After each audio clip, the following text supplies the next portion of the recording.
Hey guys, now that the set's working pretty much, I'm going to quickly go through and finish off a lot of little tasks. First off, I have pulled out the IF board. Not that there's anything horribly wrong with it, but these resistors are all about 20% high, some even a little bit more, so I'm going to go ahead and replace those. I am going to tackle that power switch. This is pretty easy to get at. You remove these two 1/4-inch screws and this whole assembly comes out. You can pry up some metal tabs, get the switch out. If I can't work this free, I do have a parts chassis from a Predicta Princess set, and I might be able to salvage that. The two resistors, potentiometers on that are different values, but I might be able to pop that AC switch off and put it onto this. Just have to be very careful not to stress out these tabs as much as they break off.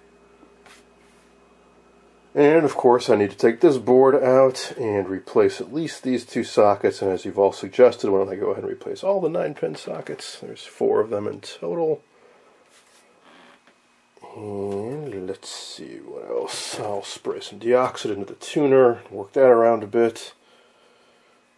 And of course I'm going to coat the flyback. Also need to put the cage back on. You may have noticed in the video when I was showing the set plane that there were some faint vertical stripes. I think that may very well have been because I did not have the shield over the high voltage. So there's all kinds of energy being radiated out of this flyback that I'm sure was being picked up by other parts of the set. Oh, and I ordered up some parts. I'm going to try a little experiment. If you recall, I was talking about how the filament dropping resistors down in here are only used really to power this pilot light and to reduce the power going to all the tubes. Well, if I forget about the pilot light, just consider that to just be one big old resistor of around 30 ohms, I think, if you had those 3 up. I can replace that with a non-polarized capacitor of around 20 to 22 microfarads. So I ordered up a 20 microfarad motor run capacitor. Now if I put that in there, well, I don't have my pilot light anymore. Well, it's not really a pilot light, it actually illuminates the tuning dial, and it's kind of cool, makes a nice backlight effect. So it got me thinking, well, this bulb only runs on 6.3 volts AC. Is there something that would go into this socket that would say run on 120 volts AC? In which case I can just put that right across the AC plug, right after the power switch. And I found out that yeah, there are. In fact, there's an LED version, a white LED made to replace this type of incandescent bulb base, kind of mini bayonet type. So I ordered one up. So I think it'll be kind of interesting to see how good that LED replacement for this works. And by removing these 3 resistors, I'll eliminate around 15 or 16 watts of heat. Oh, and I also found another type of thermistor. I've got a CL90 in there right now, which is right up in there, which also kicks out a bit of heat. But it's also only 120 ohms cold resistance, and the original was 400 ohms. Well, I found a new company, I think Anatherm, they're called, something like that. DigiKey is a distributor for them, and they have one that is 220 ohms cold, and only around 2 or 3 ohms hot. So that'll make a nice replacement for that guy, I think. Not only does it have a higher cold resistance, which gives it a better soft startup, but it has a lower hot resistance, so it won't kick out quite as much heat at operating current. Oh, I also need to replace this. The original is 5.6, which blew up. I don't have any replacements for that. This is a 7.5. So I've actually been starving the B+ a little bit. I'm going to fabricate a replacement with a 5.6 ohm wire wound power resistor and a fuse. And once all that's squared away and all the voltages and everything seem to be about right, I will try doing an alignment.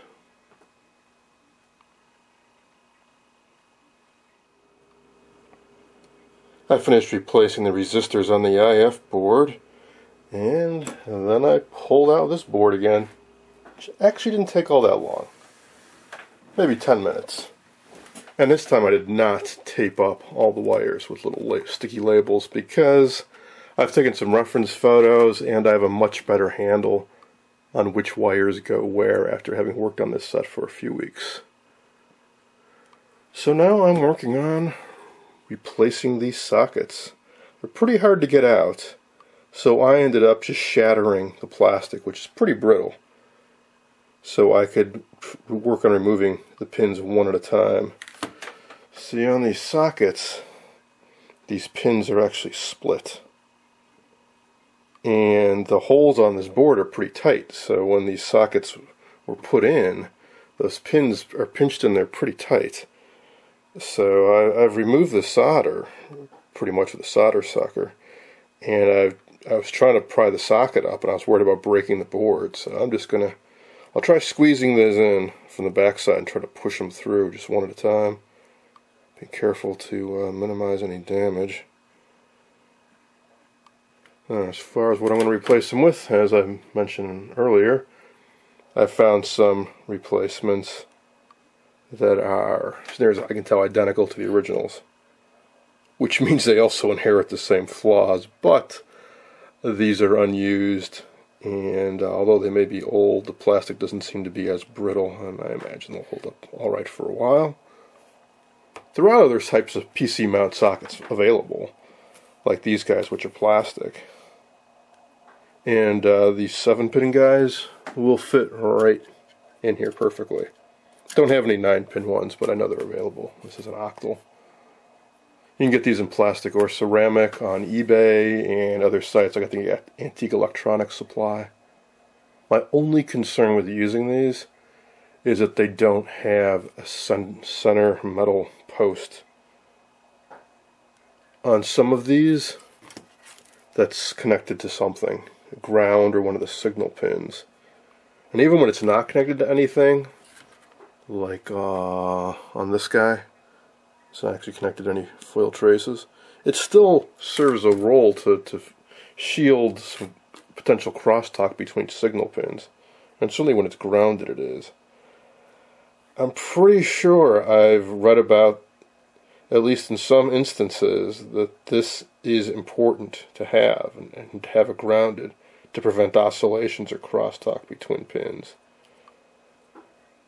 I have no idea in this set if that's critical at all or not, but I'd rather play it safe and go with this type rather than these that don't have any type of ground in the center.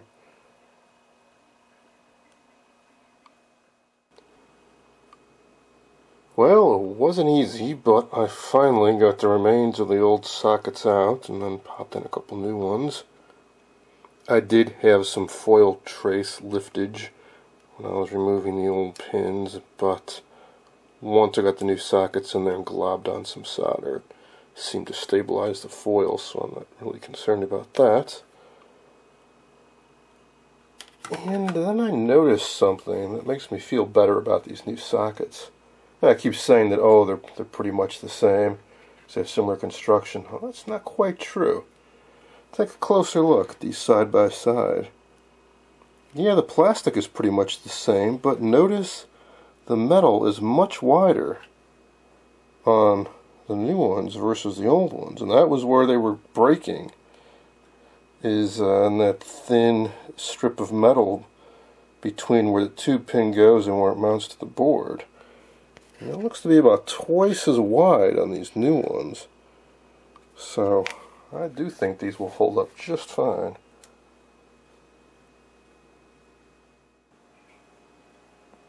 My latest order of parts has arrived. Here are the current and rush limiting thermistors that I think will work even better than the CL90s. Here's the motor run capacitor that I'm considering replacing the filament dropper resistors with. And here is a solid state white LED replacement for the light bulb, for the number 44 bulb that goes behind the channel indicator. I dug up a suitable socket and rigged up an AC cord to it. So I'll plug this in and give it a try. Alright, let's give this a try. Alright, well, it certainly works. It's rather directional, as LEDs tend to be. So it's a pretty harsh white, but it does work. The way this is used in the set is it goes behind the fine-tuning and channel knob to indicate which channel you're currently tuned to. So it looks something like this if the set were put back together.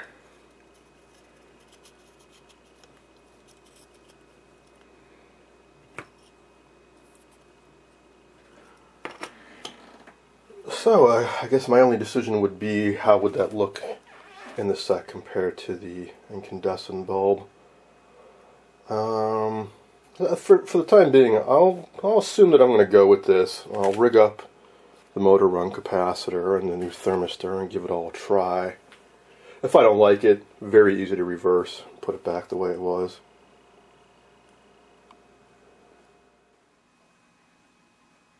I finished replacing all the troublesome sockets on this board, but before I reinstall it, there are a couple things I'd like to do. One is replace these two big poly caps with ceramic caps.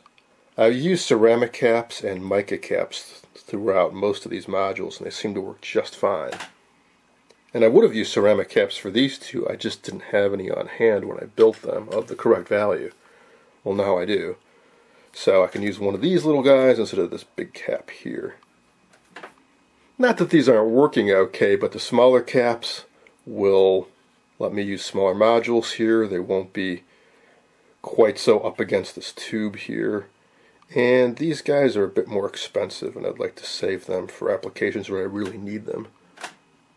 The other thing I want to try doing is encapsulating these, especially the horizontal ones. Horizontal's working just fine. These modules are working just fine. That would be this one and this guy. Those are in the horizontal circuits. I read up a bit on options for conformal coatings, and I figured the easiest two options are silicone or epoxy. And I decided I'm going to go with epoxy. So I picked up this 5-minute stuff. The only two choices I had in my local hardware store were 5-minute or 60-minute.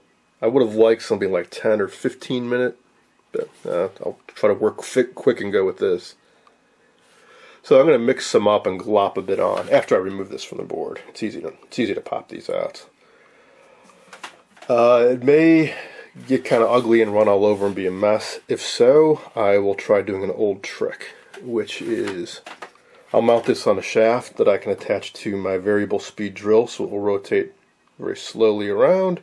You glop a bunch of coating on there, and as it hardens, if you keep it rotating, you get an even coating on it.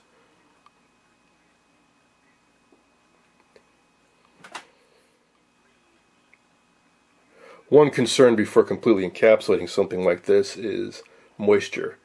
You don't want to get a lot of moisture trapped inside there. It's fairly dry right now at my place, but I will bake these a bit in the oven at the lowest possible setting for a while to drive out any moisture.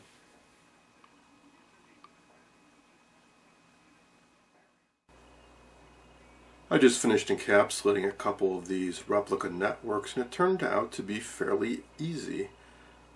This 5-minute epoxy, it turns out, is actually a pretty good setup time.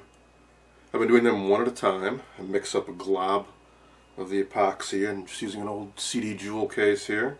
Mix it up with a spoon and let it sit for a few seconds till it starts to get to a pretty good thick consistency.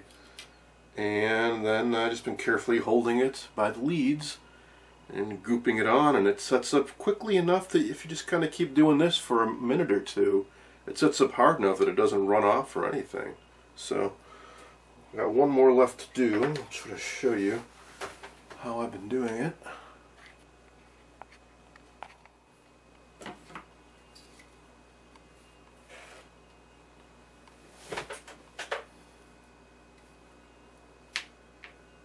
Alright, I'm going to try to squeeze out as equal a proportion of the two sides as I can.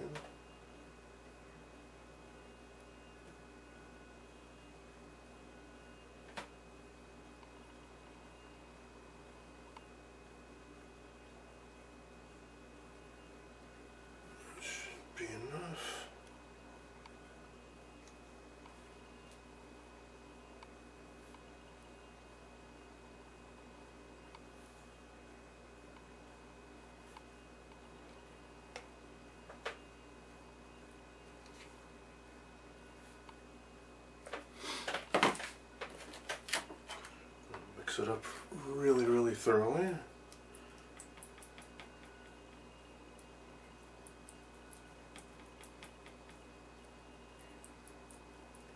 This epoxy is a little bit different to work with than others I've used in that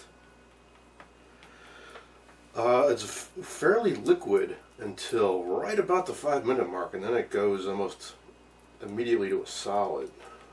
Other stuff I've used is also a 5-minute time window, but it's a gradual hardening. And I like the other stuff better, I gotta say. So this might be the last time I buy this brand for this particular type of application anyways.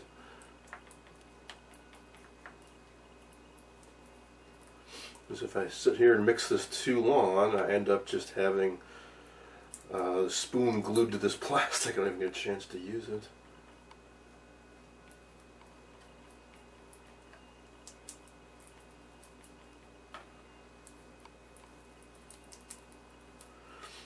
Alright, I think that's good enough.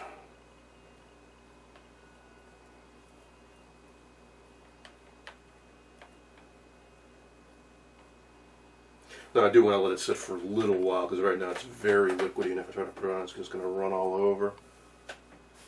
So just check out what the time is. Let it sit for maybe a minute and a half, 2 minutes, and I'll start coating it.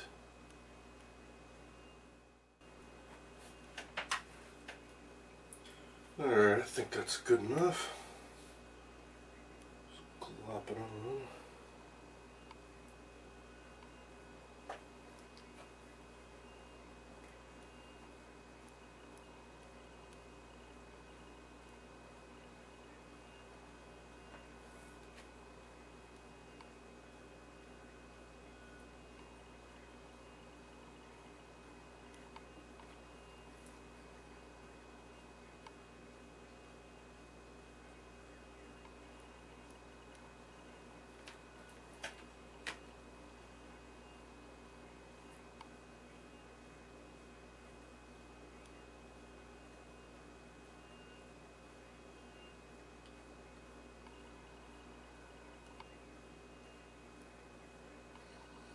Alright, that's pretty good on that side. See if we've got enough left to get the back. It's starting to harden up. I think I'm going to have to do a second pass on this one for the back side. That's alright. Yeah, it's just going too hard.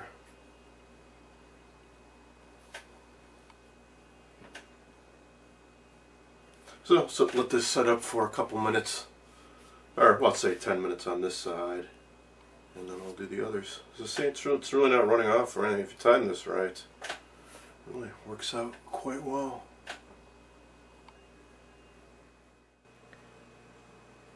It's been more than 24 hours, so I think it's safe to paint these. Well, at least some of these.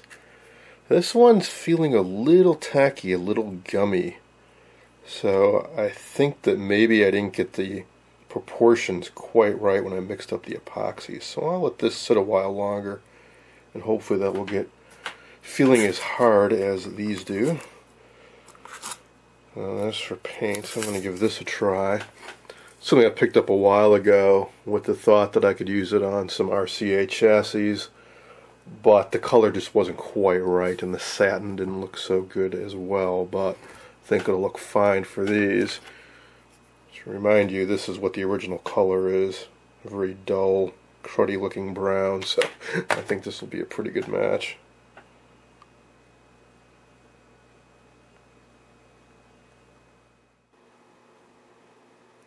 That brown satin enamel turned out to be a little shinier than I would have liked, so for the next batch I just slopped on some rusty metal primer, and I think that's a much better match to the original look. In fact, if I just rub on a little bit of dirt and grime, I think it'll be a perfect match. Alright, so as soon as these dry up, I'll pop them back on the board and start putting this set back together.